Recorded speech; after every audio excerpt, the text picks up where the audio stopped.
Welcome to the Leading Conversations podcast, sponsored by the Excel Leadership Network.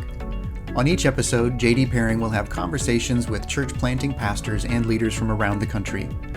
You can learn more about how to connect with Excel at the end of this podcast.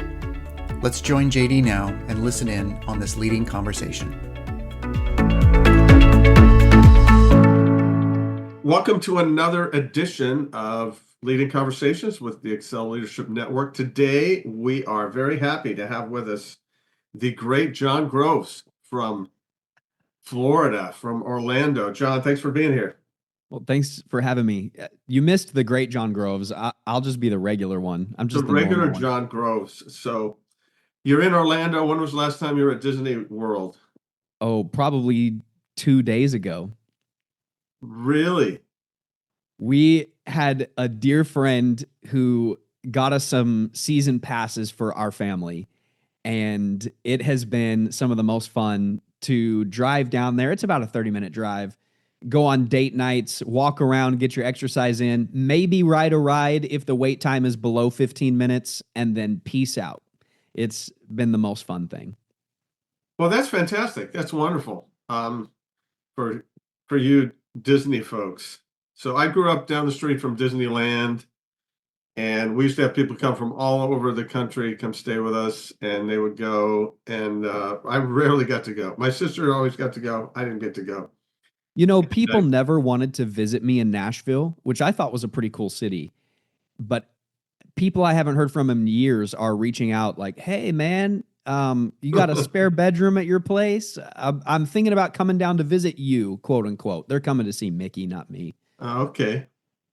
Well, good. Well, I'm glad you just went. Hey, let's start from the beginning. Tell us about growing up, how you came to Christ. I grew up a fourth generation preacher's kid, which I tell people means I'm just 4 times as jacked up as most people. Dad, grandfather, great grandfather. So grew up in church and came to know Christ at an early age, really. And I do remember it like it was yesterday. It was a Wednesday night service at our home church because I grew up in the Baptist world where it took 3 services to thrive, 3 to thrive. And we're there on a Wednesday night. I remember pieces of the message regarding this relationship that God wanted to restore with mankind. And unusually, it wasn't one of those hellfire brimstone sermons. It was just a really regular one, but the Holy Spirit drew me in that. And so I went down to the altar next to the wall where the organ was hid behind. And a lady in the church came up to try and pray with me. And as an outspoken preacher's kid, I just looked at her and said, ma'am, I know what I'm doing. I know what to do. How old were you? I was getting ready to turn 5 years old, but if you can imagine, I got in a lot of trouble in Sunday school, trying to think I knew more than the Sunday school teachers. And so I got saved at an early age, got called to ministry also at an early age. And how did that happen? No turning back. Well, I was at summer camp. When you're the preacher's kid, they fudge the rules and you get to go early. I was 8 years old at summer camp and really sensed this call to ministry. So when I got home, I walked into my grandpa's office at church and said, Grandpa, I think that God is calling me to preach. And he looked up over his glasses and he said, no, he isn't. Close the door. I'm studying. And so I left his office and really not knowing what to do with that. He didn't even give it a second thought. He just said, no, he isn't. And so I went back, if memory serves, maybe a couple weeks later and said, Grandpa, I really think that God is calling me to preach. And again, same thing. He goes, son, stop bothering me and close the door on your way out. So I think I let a few months pass. And I walked back into his office one night. And I do remember that night in particular, we were having a revival meeting at our church. And that was the thought that I just couldn't shake. So I went into his office before the Thursday or Friday night service. And I said, Grandpa, I don't care what you say. God is calling me to preach. And he looked at me and he goes, all right, then you preach on Sunday. And so he stuck one of those little stepping stools behind the pulpit on Sunday morning and had me get up and preach my first sermon. I preached on the whole armor of God. It was exactly 4 minutes long, and then I bawled my eyes out from nerves after it was done. But because he believed that to be genuine, but he wanted it to be me, genuinely hearing from the Lord and not just trying to follow in family footsteps. He kind of put me through the ringer there. And then, what kind of church allows an 8-year-old to get up on Sunday? hey, well, it worked. I don't know. It had to stand on a stepping stool to be seen over top of the pulpit, but he said, all right, you preach Sunday morning. And so I did. The next Sunday, my great-grandfather actually helped me put my sermon together on the whole armor of God. So it was a good time. I'm glad there's no recordings of it. Sounds like you're a precocious little kid. That's putting it lightly, but yes. Wow. Well, let's do this. Since you were raised in such a interesting pastoral family, what is one thing that your parents, grandparents, even great-grandparents did right, and one thing that you're trying to do different? When I think of what they did right, I think that ministry was a family ministry. We were all involved. And there was a piece of that where we were voluntold to do things. Anything that didn't get picked up, we were in charge of doing. But I was involved at an early age in everything. When I hear people talk about their church schedules now, I kind of laugh because in my growing up experience, we had the bus route Sunday morning, then Sunday school, then Sunday morning service, then take all the bus kids home, then choir practice, then Sunday night, then Tuesday was when we had Bible Institute and Wednesday night service, and Thursday night visit all the people in the hospital and the shut-in, and Friday night was addiction ministry, and Saturday morning was men's prayer, and then door-to-door knock and invite people to church. We did something every day of the week except for Monday. And most people are like, oh man, that's burnout. That's way too much. And yeah, sure, there's definitely validity to that. But a little kid was toted around and able to see the ins and outs, the good, the bad, and the ugly, and the behind the scenes of ministry. And while there are pieces of that could have caused me to, resent the Lord, it really gave me a deep understanding of this isn't about us. This is about people. This is about the Lord. And so I really appreciate that. I wasn't, relegated to my room. I was in the car. I think I've been to more funerals, in my life than most people will go to in 2 or 3 lifetimes. But that was very impactful to me. So I'm trying to involve, my family. I just have one daughter right now, but we're trying to make this a thing we do as a family, while also, and I'll say the thing I'm trying to do different is I grew up in a very legalistic denomination.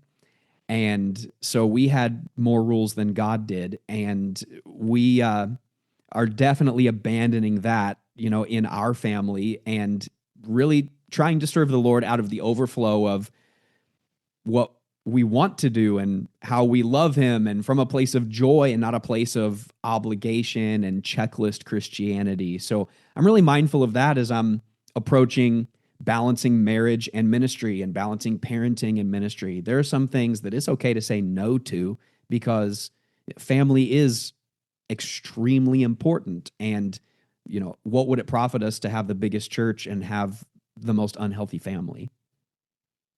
What's one of the craziest rules in that denomination? There are some double standard rules that are interesting. If you didn't grow up in it, there are things you might not ordinarily guess. So we had all the dress code rules. Yeah, when I was a senior in high school, my rebellious phase was I bought my first pair of shorts and wore them secretly. Because the girls, we were putting the cool back in culottes and the fun back in fundamentalism. That's what we said. And so I bought my pair of shorts. I secretly went to see my first movie in the movie theater. Blockbuster, totally acceptable, but going to the movie theater, sin.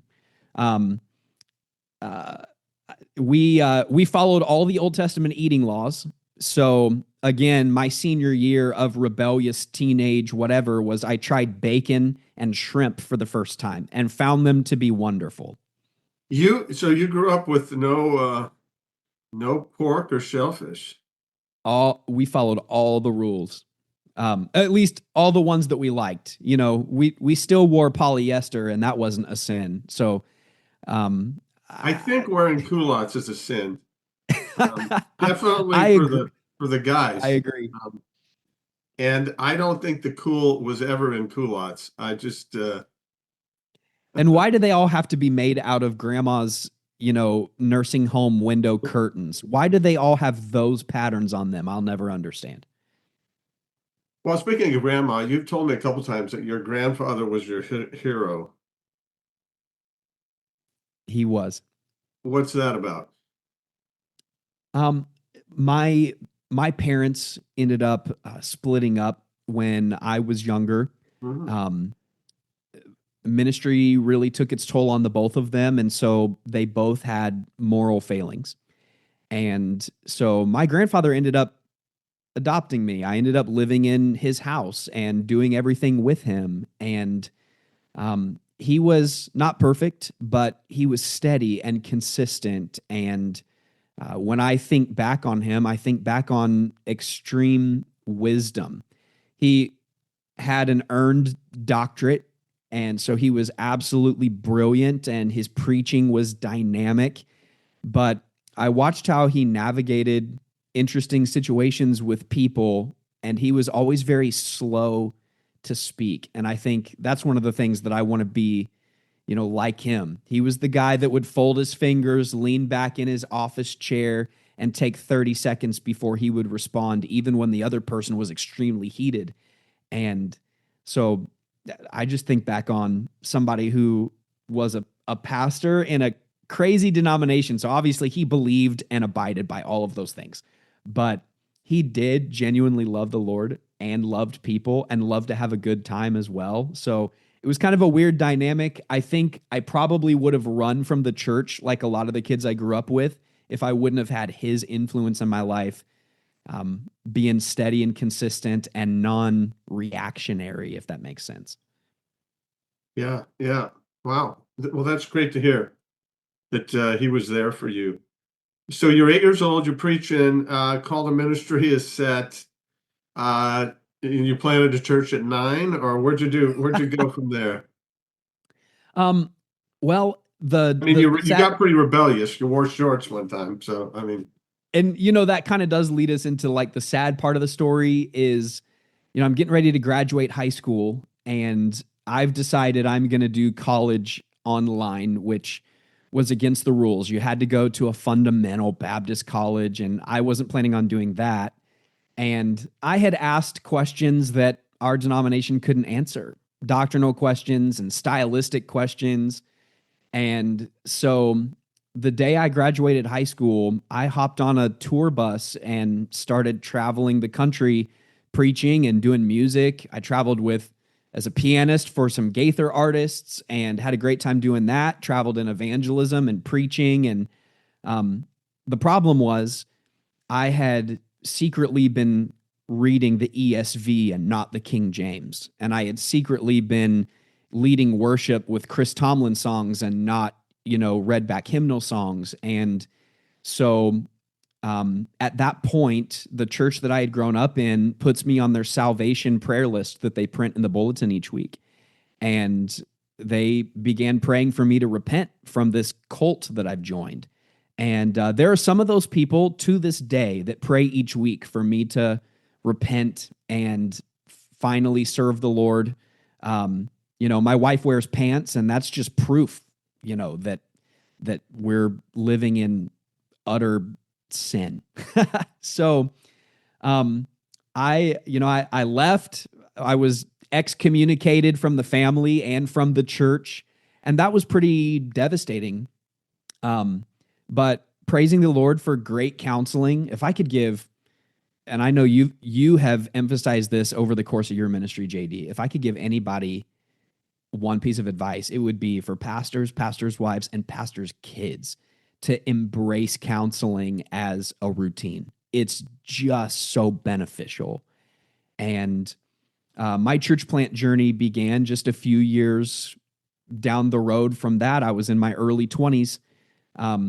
And so I made a lot of the mistakes that an early 20s-year-old church planter would make, but God really had his hand on that. And no turning back from there. I'm still planting churches and pastoring to this day, 10 years later, really, because of the Lord's faithfulness. What made you look into church planting? What was that about?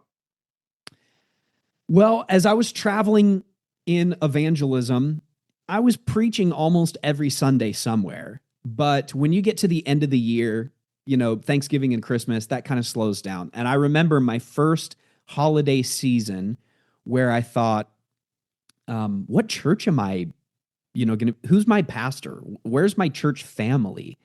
And so I started exploring, and this is kind of making a long story short, but I started exploring and going like, where would I go if I wasn't in ministry? And ultimately, that led me to, I did join a church and I did get under a great pastor, and that was the best thing in the world. And I owe, where I'm at now to two great pastors in particular who equipped me and led me and are still involved in my life to this day. But I sat down in the office of my pastor at the time, and he said, "Hey, listen, I know that you love evangelism, but I see in you this pastoral heart." And I was kind of wrestling with that already. And he said, "There's this group of people in this little town northwest of Nashville. I want you to go check it out. I want you to go meet them because they're going to be in desperate need of a church very soon." He knew some things that were going on in that community, and he didn't give me a clue into any of that. I just went at his instruction and met with them, and some of them knew I was coming, and some of them knew why. And so as we began to discuss, it just became clear, here's a community that needs a solid church. And so they asked, and my pastor instructed, like, "I think this will be good for you." And so we jumped in. No network, no funding. We had some sound equipment and like 10 people, really. And that was about it. And it was phenomenal. I was living on my tour bus at the time. I was just a single guy, so I was living on my tour bus, so I didn't have any real expenses. So we just, parachuted in. We jumped in and started meeting and started reaching people, and our growth from that point was relatively exponential. That ultimately led to the planting of other churches, which was great. So I'd love to say I had this, God pinpointed this city on the map. It was kind of like that, I guess, but really it was, here's a group of needy people who don't have a church home. And as we began to explore, there wasn't a good option for them within driving distance. So the Lord opened up that door, and through advisors in my life, I followed that wisdom and that instruction, and I submitted to that authority and said, okay, if this is what I'm sensing and also what, my oversight is seeing, then I should at least explore it. And so that's how it all began. Now, how did you get to Orlando? Why Orlando? Well, that particular church began to really grow. Like I said, multiple campuses, financial stability. I'm living in, my favorite city, had no intention of ever leaving. But the Lord really began to shift my heart during a 24 hours of unceasing prayer and fasting that we did leading up to a special service. One of the prayer requests posted on the wall in our auditorium was for America's top 100 most unchurched cities. And something about that really drew me in. We had prayed over that list. Barna puts it out every year. Lifeway also puts it out every year. They draw their borders a little bit differently, so their lists aren't always identical, but I don't remember which one it was that we were reading. And I started praying over each of these cities. And, in my mind, we were going to plant 80,000 campuses and, be the largest mega church in the world. Those were my aspirations. And so I'm praying over these cities and I'm like, Lord, give us guys who will plant in each of these cities, and we're going to have campuses all over the country, and we're going to reach these unchurched cities. And really sense the Holy Spirit break my heart over, you're living in the city with the most churches per capita of any city in the world. You're living in Nashville, Tennessee. What if I'm calling you to go to one of those cities? Would you be willing? And so I wrestled with that. Would I be willing even? Not even sure if I was called yet, but would I be willing? And I came to the decision, yes, I would, if that's what the Lord was doing. And I just began to notice that my biggest frustrations were what I would call Bible Belt battles. How come you don't wear a tie? How come you wear a tie too often? How come we don't do hymns? How come we did one hymn? I don't like hymns at all. Just ridiculous things, and that you deal with if you have a church in Kentucky or Tennessee or Georgia or anywhere in that region.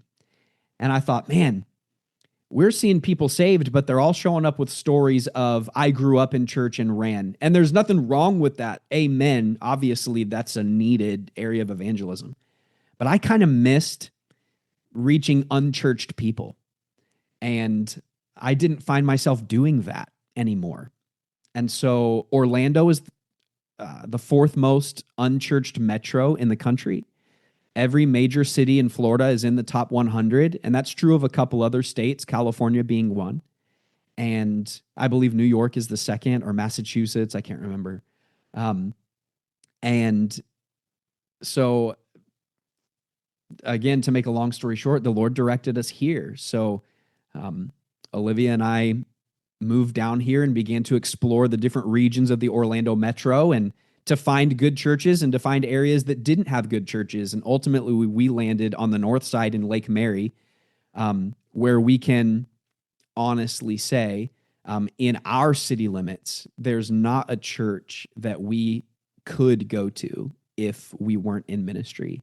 There are some good ones in downtown Orlando and in different regions, but the county and the area that we chose on the north side really affirms that unchurched statistic. It just didn't exist. And so it does now. I hear that there's people there who wear shorts.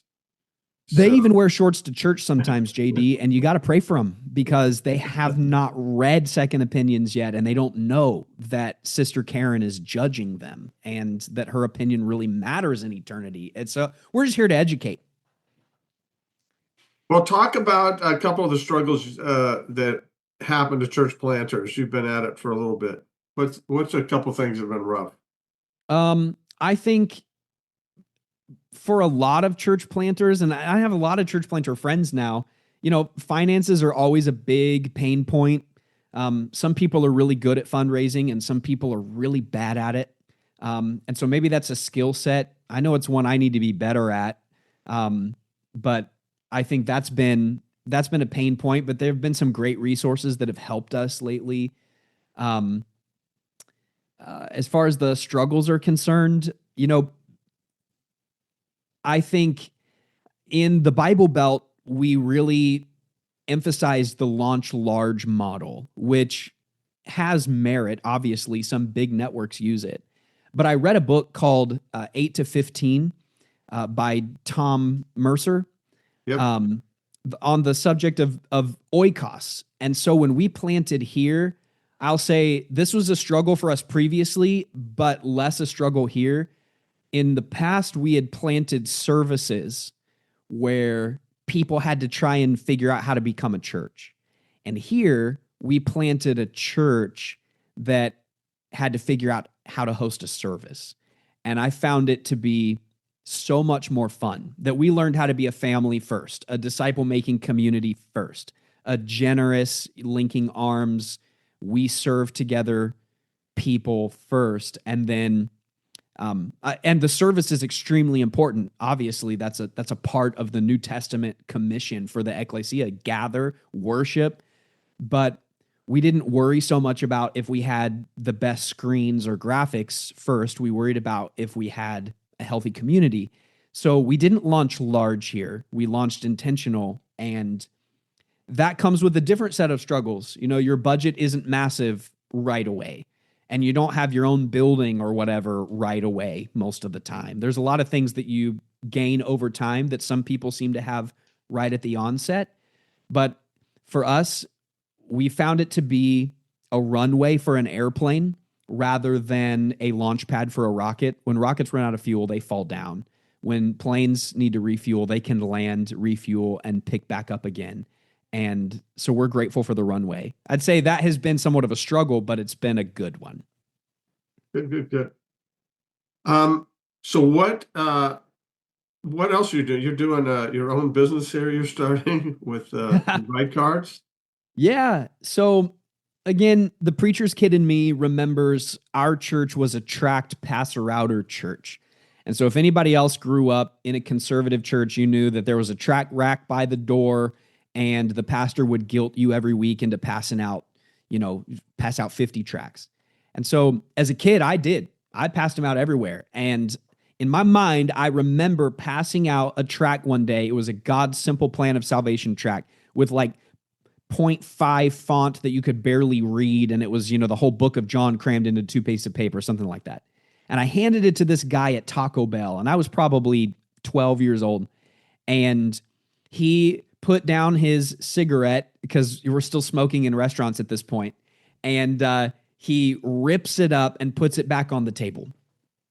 And that was pretty, most people don't do that. Most people aren't that rude. But when we made it here to Orlando, we printed up our church invite cards like we've always done, and every church does. And we went to a park one day and we were handing them out, and I noticed how many were in the trash can at the end of the day, not making a huge impact. And also, if we're doing the Great Commission, step one isn't where do you go to church? Step one is, do you know Jesus? So with those pain points in mind, I wanted to give people something that they just couldn't and wouldn't throw away. So that's where the Little Jesus Company was born. We've got these, it's a church invite card, but it's got this little Jesus figure attached to it. And we have found them to be conversation starters. I was in Jason's deli the other day. The guy who's cleaning up the plates just kind of looked down. And so I looked up at him and I was like, bro, how you doing? He's like, man, if I'm honest, not good.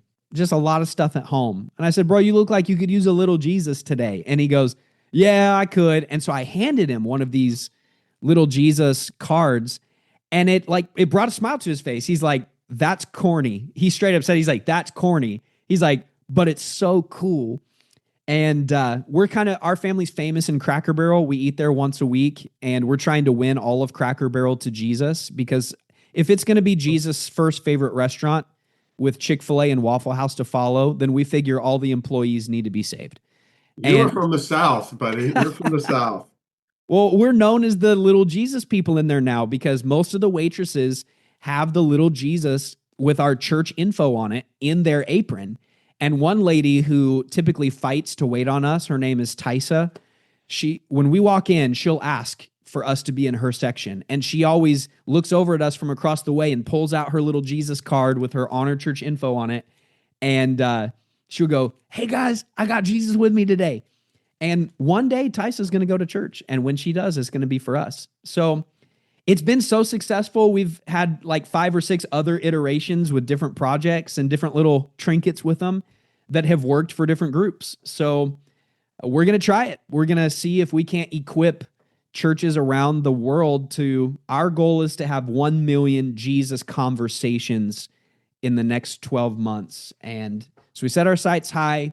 And I'll let you know when the store launches. We've got a few churches beta testing right now, and we're supposed to launch the website here in a couple weeks. But it's exciting. We'll see how it goes. Cool. Well, hey, give us a leadership tip. What a great question.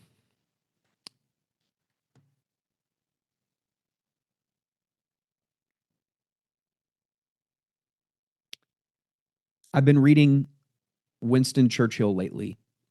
So this is my most recent in my mind that has been helpful to me in the season we've been walking through.